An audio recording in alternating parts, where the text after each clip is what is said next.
गोदान मुंशी प्रेमचंद की वो अमर कथा जिसमें एक साधारण किसान की जिंदगी के बहाने पूरे समाज की सच्चाई सामने आती है। आज हम लेकर आए हैं एक ऐसी कहानी जो सिर्फ पढ़ी नहीं जाती बल्कि महसूस की जाती है, जी जाती है। होरी महतो एक साधारण किसान। उसकी जिंदगी में कोई बड़ा सपना नहीं था, न कोई ऊंची महत्वाकांक्षा, बस एक छोटी सी इच्छा कि उसके घर में भी एक गाय हो। गाय जो उसके लिए सिर्फ एक पशु नहीं थी बल्कि उसका सम्मान थी, उसका धर्म थी, उसकी पहचान थी। गांव का माहौल ऐसा था कि जिस किसान के दरवाजे पर गाय बंधी होती थी उसे इज्जत मिलती थी, और जिसके पास नहीं होती वो खुद को अधूरा समझता था। होरी भी यही मानता था। उसके पास थोड़ी सी जमीन थी, एक छोटा सा घर, पत्नी धनिया जो तेज जबान वाली थी लेकिन दिल की बहुत साफ, बेटा गोबर जो अपने पिता से बिल्कुल अलग सोच रखता था, और दो बेटियां जिनकी शादी की चिंता हर दिन उसके दिल को भारी कर देती थी। गरीबी थी लेकिन जिंदगी चल रही थी। लेकिन होरी के दिल में एक टीस थी, एक अधूरापन जो उसे हर दिन अंदर ही अंदर खाता रहता था। और एक दिन उसकी वो इच्छा पूरी होती है। वो भोला नाम के एक ग्वाले से उधार पर एक गाय ले आता है। जब वो गाय उसके घर आती है तो जैसे उसके जीवन में रोशनी आ जाती है। वो उसे ऐसे देखता है जैसे कोई पिता अपने नवजात बच्चे को देखता है। वो उसे सहलाता है, उसके लिए चारा लाता है और हर पल उसके आसपास घूमता रहता है। धनिया भी खुश होती है, बच्चे भी खुश होते हैं। ऐसा लगता है जैसे इस छोटे से घर में खुशियों ने दस्तक दे दी हो। लेकिन किस्मत को ये खुशी मंजूर नहीं थी। होरी का छोटा भाई हीरा, जो पहले से ही मन में जलन लिए बैठा था, इस बात को सहन नहीं कर पाता। उसे लगता है कि बड़े भाई के पास सब कुछ है और वो हमेशा पीछे रह गया है। धीरे धीरे ये जलन नफरत में बदल जाती है, और एक रात जब सब गहरी नींद में होते हैं, वो चुपके से उठता है और उस गाय को जहर दे देता है। सुबह जब गाय तड़प तड़प कर मरती है तो होरी की दुनिया उसी पल उजड़ जाती है। वो टूट जाता है। लेकिन सबसे बड़ा दर्द ये नहीं होता कि उसकी गाय मर गई। सबसे बड़ा दर्द ये होता है कि ये काम उसके अपने भाई ने किया है। फिर भी वो चुप रहता है। वो पुलिस के सामने झूठ बोलता है। वो अपने भाई को बचा लेता है, क्योंकि उसके लिए परिवार की इज्जत सच्चाई से भी बड़ी होती है। लेकिन यही फैसला उसकी जिंदगी की सबसे बड़ी गलती बन जाता है। पुलिस आती है, पंचायत बैठती है और हर जगह पैसे लगते हैं। होरी को जुर्माना देना पड़ता है, वो कर्ज लेता है, और यहीं से शुरू होता है उसका अंतहीन संघर्ष। उसे लगता है कि ये बस एक छोटी सी परेशानी है, लेकिन धीरे धीरे ये परेशानी एक ऐसे जाल में बदल जाती है जिससे निकलना असंभव हो जाता है। इसी बीच उसका बेटा गोबर, जो अपने पिता की तरह नहीं सोचता, वो समाज के नियमों को नहीं मानता, वो भोला की विधवा बेटी झुनिया से प्रेम करता है।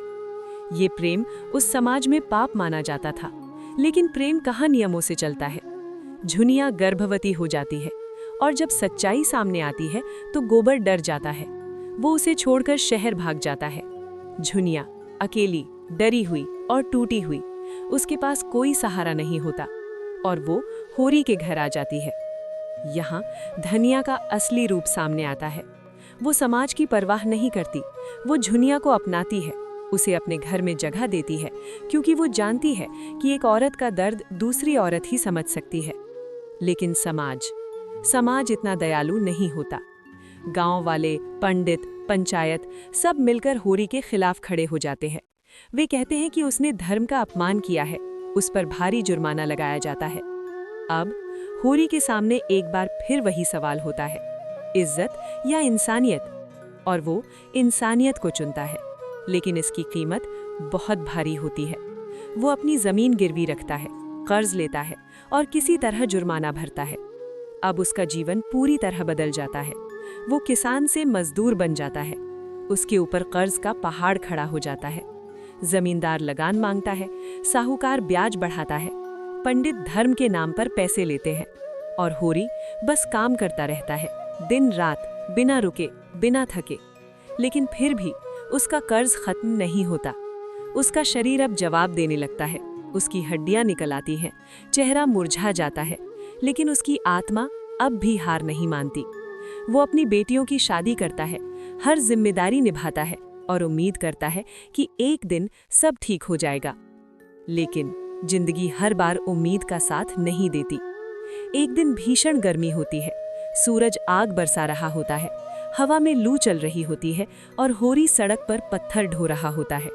उसका शरीर कमजोर है, उम्र हो चुकी है, लेकिन मजबूरी उसे काम करने पर मजबूर करती है। अचानक उसे चक्कर आता है, आंखों के सामने अंधेरा छा जाता है और वो जमीन पर गिर पड़ता है। उसे घर लाया जाता है। उसकी सांसें चल रही होती है, लेकिन बहुत धीमी। घर में दवा के लिए पैसे नहीं होते।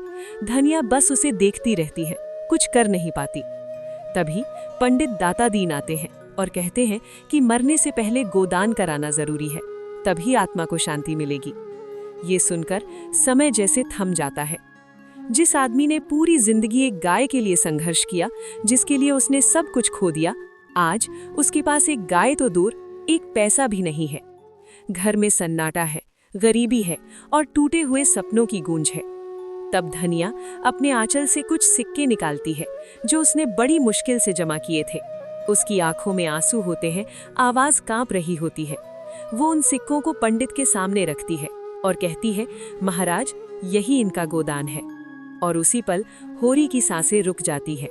वो मर जाता है, लेकिन उसके साथ सिर्फ एक इंसान नहीं मरता, एक सपना मरता है, एक संघर्ष मरता है, एक सच्चाई जन्म लेती है कि इस दुनिया में सबसे ज्यादा दर्द उसी इंसान को मिलता है जो सबसे ज्यादा सच्चा होता है। ये कहानी खत्म नहीं होती, ये सवाल बनकर रह जाती है। क्या सच में हमारा समाज न्यायपूर्ण है, या फिर ये केवल एक ऐसा ढांचा है जहां गरीब हमेशा पिसता रहता है?